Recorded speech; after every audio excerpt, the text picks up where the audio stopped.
হরে কৃষ্ণ, রাধে রাধে। আজকে আমি গীতার সবথেকে উল্লেখযোগ্য একটি শ্লোক আপনাদের সকলের সামনে পড়ে শোনাবো এবং তারপরে তার অর্থ আর ব্যাখ্যাও আপনাদের সকলের সামনে করব। তো চলুন প্রথমে শ্লোকটা পড়ে নিই। আশা করি এই শ্লোকটা অনেকের মুখস্থ, তাই যাদের যাদের মুখস্থ তারা আমার সঙ্গে সঙ্গে বলতে পারেন। यदा यदा हि धर्मस्व ग्लानिर्भवति भारत अभ्युत्थानमधर्मस्व तदात्मानं सृजाम्यहं परित्राणाय साधूनां विनाशाय च दुष्कृतां धर्मसंस्थापनार्थाय सम्भवामि युगे युगे। তো এটা হচ্ছে শ্রীমদ্ ভগবদ গীতার কত নম্বর অধ্যায়ের কত নম্বর শ্লোক জানেন? হয়তো এটা অনেকেই জানে না যে এটা কিন্তু একটা শ্লোক নয়, এটা দুটো শ্লোক।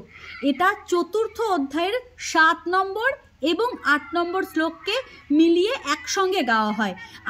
আমি অন্ততপক্ষে আগে মনে করতাম যে এটা একটাই শ্লোক, এই ইয়দা ইয়দা হি ধর্মস্ব থেকে একদম শেষ পর্যন্ত যতটা গাইলাম পুরোটাই আগে মনে করতাম যে এটা পুরোটাই একটা শ্লোক। কিন্তু শ্রীমদ্ ভগবদ গীতা হাতে নেওয়ার পর যখন পড়ি তখন বুঝতে পেরেছি যে এটা চতুর্থ অধ্যায়ের জ্ঞান যোগের 7 এবং 8 নম্বর দুটো শ্লোককে মিলিয়ে এই জিনিসটাকে আমাদের সকলের সামনে প্রেজেন্ট করা হয়। তো আজকে সেই শ্লোকটার ব্যাখ্যাটা আমি আপনাদের সকলের সামনে পড়ে শোনাবো, যাতে আপনাদেরও বেশ ভালো লাগে যে শুধু শ্লোকটা নয়, এর ব্যাখ্যাটাও আপনারা জানেন। তো অনেকেই আশা করি আগে থেকেই জানেন, যারা জানেন তাদের কাছ থেকে মার্জনা চেয়ে নেব যে আমি ছোট মুখে বলছি, আপনারা একটু কৃপা দৃষ্টিতে আমার ভিডিওগুলো দেখবেন।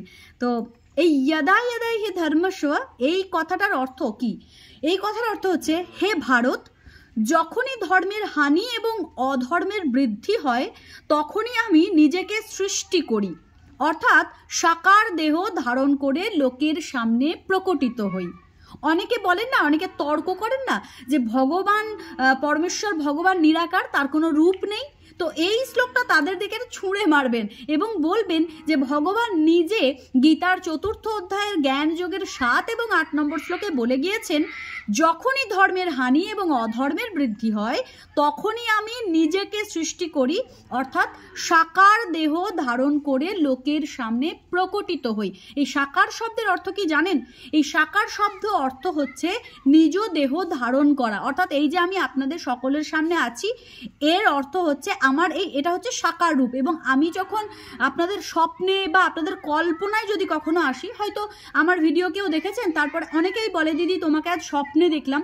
তো যারা স্বপ্নে বা কল্পনায় বা ভাবনার মধ্যে আমাকে দেখছেন সেটা কিন্তু আমার সাকার রূপ হচ্ছে না। যদি কোনোদিন আপনার সঙ্গে আমাদের সামনাসামনি দেখা হয়ে যায়, যে আমি আপনাকে ছুঁয়ে দেখলাম, এই যে ব্যাপারটা, এইটাকে কিন্তু সাকার বলে। তো ভগবান শ্রীকৃষ্ণ যখনই দেখেন জগতে অধর্মের প্রচলন ঘটে গেছে তখন তিনি সাকার রূপে প্রকটিত হন এবং তারপরে তিনি কি করেন? কি পরিত্রাণায় সাধুনাং বিনাশায় চ দুষ্কৃতাম, তিনি তারপর সাধু ব্যক্তিদের রক্ষা করার জন্য, পাপীদের বিনাশের জন্য এবং ভালোভাবে ধর্ম সংস্থাপন করার জন্য যুগে যুগে তিনি অবতার হিসেবে প্রকটিত হন।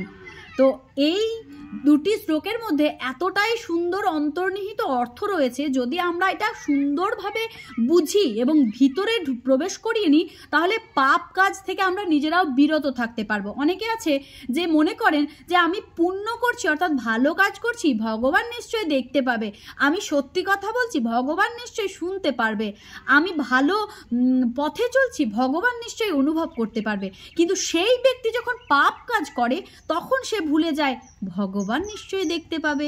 যে যখন মিথ্যে কথা বলে তখন সে ভুলে যায় ভগবান নিশ্চয়ই শুনতে পাবে। সে যখন অসৎ পথে চলে তখনও সে ভুলে যায় ভগবান সবটাই অনুভব করতে পারেন।